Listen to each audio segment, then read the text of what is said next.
বলো কৃষ্ণ, ভজ কৃষ্ণ, কর কৃষ্ণ শিক্ষা।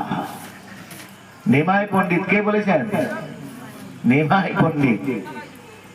যদি আপনি জাগতিক লোকের ভাষা বলেন তাই নিমাই পণ্ডিত, আর বৈষ্ণবীয় ভাষা বলে চৈতন্য মহাপ্রভু, যিনি আছেন সাক্ষাৎ ভগবান। নিমাই পণ্ডিত যখন পণ্ডিত ছিলেন, তিনি ব্যাকরণ, কাব্য, পাণ্ডিত্য দিয়ে সমস্ত জীবদেরকে পরাজিত করেছেন, যত বড় বড় পণ্ডিত ছিল।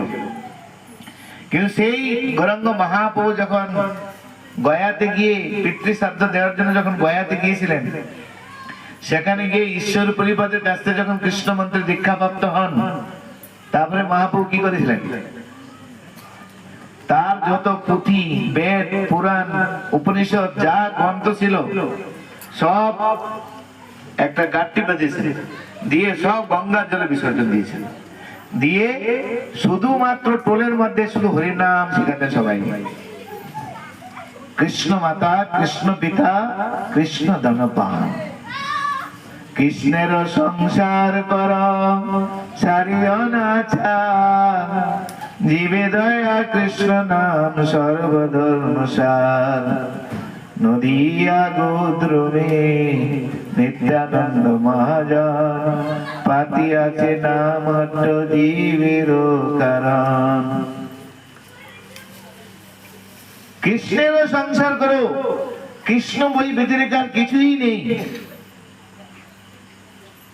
কৃষ্ণ নাম করতে হবে, কৃষ্ণ ভজন করতে হবে, কৃষ্ণের উপদেশ গ্রহণ করতে হবে। এছাড়া এই জগতের বন্ধন থেকে মুক্ত হওয়ার আর কোন রাস্তা নেই। চৈতন্য মহাপ্রভু সন্ন্যাস নেওয়ার পর সারা ভারতবর্ষকে কৃষ্ণ নামের প্রেমের বন্যায় ডুবিয়েছেন। নিত্যানন্দ বাংলাতে ডুবিয়েছেন।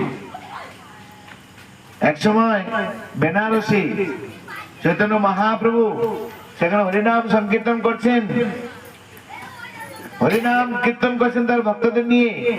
ওখানে প্রকাশানন্দ সরস্বতী, যিনি হচ্ছে মায়াবাদীদের নেতা ছিলেন সেই সময়, তার 10,000 শিষ্য ছিল। তো মহাপ্রভুকে ডেকেছেন, ডেকে জিজ্ঞাসা করছেন, তুমি এরকম ভাবুকের মতো হরে কৃষ্ণ মহামন্ত্র কীর্তন করছো, তুমি তো সন্ন্যাসী, তোমার তো বেদ অধ্যয়ন করা উচিত, তুমি কেন এখন ঢেঁটি করে হরিনাম করছো আর কীর্তন করছো?